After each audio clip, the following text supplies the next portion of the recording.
Welcome back. Corona ಎರಡನೇ ಅಲೆಗೆ ಹೇಗಾದ್ರೂ ಮಾಡಿ ಕಡಿವಾಣ ಹಾಕಲೇಬೇಕು ಅಂತ ಸರ್ಕಾರ ಹೊಸ ಗೈಡ್ಲೈನ್ಸ್ ಜಾರಿಗೆ ತಂದಿದೆ. ಆದರೆ ಸಾಕಷ್ಟು ಜನ ವಿರೋಧ ವ್ಯಕ್ತಪಡಿಸ್ತಾ ಇದ್ದಾರಲ್ಲ, ಅದಕ್ಕೆ ಸುಧಾಕರ್ ಸ್ಪಷ್ಟನೆಯನ್ನು ಕೊಟ್ಟಿದ್ದಾರೆ. ಕೋವಿಡ್ ಮಾರ್ಗಸೂಚಿಯಲ್ಲಿ ಯಾವುದೇ ಬದಲಾವಣೆ ಇಲ್ಲ.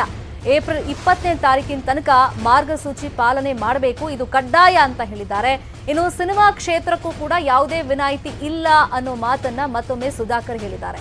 ಈಗ ತಾಂತ್ರಿಕ ಸಲಹಾ ಸಮಿತಿ ಅಂತಿರುತ್ತೆ, ಅವರೆಲ್ಲ ಒಂದು ಶಿಫಾರಸನ್ನ ಮಾಡಿರ್ತಾರೆ ಸರ್ಕಾರಕ್ಕೆ.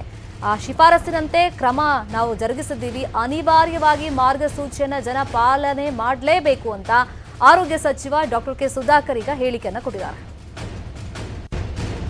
ಏನೇ ಈ ಥರ ಇಂಟಿಮೇಷನ್ ಇದ್ರೂ ಅಕಸ್ಮಾತ್ ನಮಗೊಂದು 3 to 4 days back before release ಗೊತ್ತಾಗಿದ್ರು ನಾವು ಸಿನಿಮಾನ ರಿಲೀಸ್ ಮಾಡ್ತಿರಲಿಲ್ಲ, ಮುಂದಕ್ಕೆ ಹೋಗ್ತಾ ಇದ್ವಿ.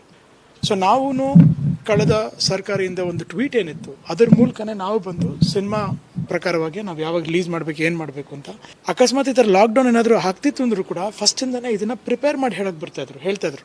ಈ ಕಳೆದ ಒಂದು ದಿನ, ಇನ್ಫ್ಯಾಕ್ಟ್ ಇದು 2ನೇ ದಿನ ನಮ್ಮ ಸಿನಿಮಾ ರಿಲೀಸ್ ಆಗಿ, ಈಗವರೆಗೂ ಅಲ್ಲಿ ಬರ್ತಿರೋ ಜನ ಲೇಡೀಸ್ ಇರ್ಬೋದು, ಫ್ಯಾಮಿಲೀಸ್ ಇರ್ಬೋದು, ವಯಸ್ಸಲ್ಲಿ ತಂದೆ ತಾಯಿಗಳಿರ್ಬೋದು, ಅವರ ಅಜ್ಜ ಅಜ್ಜಿಗಳಿರ್ಬೋದು, ಅವ್ರನ್ನೆಲ್ಲ ಕರ್ಕೊಂಡು ಥಿಯೇಟ್ರಿಗೆ ಬರ್ತಾ ಇದ್ದಾರೆ, ಮಕ್ಕಳು ಕರ್ಕೊಂಡು ಬರ್ತಾ ಇದ್ದಾರೆ. ಅವ್ರ ಸೇಫ್ಟಿ ಮೆಷರ್ಮೆಂಟ್ ನಾರ್ಮ್ಸ್ ಅವ್ರಿಗೆ ಗೊತ್ತಿದ್ರಿಂದ ತಾನೇ ಅವರು ಥಿಯೇಟ್ರಿಗೆ ಕರ್ಕೊಂಡು. ಯಾವ ಇಲಾಖೆ ಅಥವಾ ಯಾವ ಒಂದು ಚಟುವಟಿಕೆಗಳಿಗೆ ರಿಯಾಯಿತಿ ಅಂತ ಏನಿಲ್ಲ. Government is looking at controlling this pandemic ಅಷ್ಟೇ ಬಿಟ್ಟರೆ ಇದರಲ್ಲಿ ರಾಜಕೀಯ ಬೆರೆಸುವಂಥದ್ದು ಇಲ್ಲ, ಯಾವುದೇ ಒಂದು ಚಟುವಟಿಕೆ ಮೇಲೆ ಉದ್ದೇಶಪೂರ್ವಕವಾಗಿ ಮಾಡುವಂಥದ್ದು ಇಲ್ಲ, ದುರುದ್ದೇಶ ಏನೂ ಇಲ್ಲ. ಅಲ್ಲ, ಈಗ ನೋಡಿ, ಈಗ ಮುಂದಿನ ಕ್ರಮಗಳ ಬಗ್ಗೆ ನಾನು ಇವತ್ತು ಹೇಳಲಾರೆ.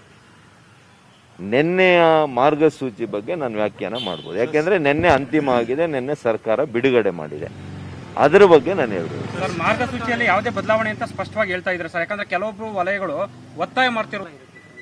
ಈಗ ಸದ್ಯಕ್ಕೆ 20th ವರೆಗೂ ಕೂಡ 20ನೇ ತಾರೀಕುವರೆಗೂ ಕೂಡ ಈ ಒಂದು ಆದೇಶ ಹೊರಬಿದ್ದಿದೆ ಮುಖ್ಯ ಕಾರ್ಯದರ್ಶಿಗಳ ವತಿಯಿಂದ.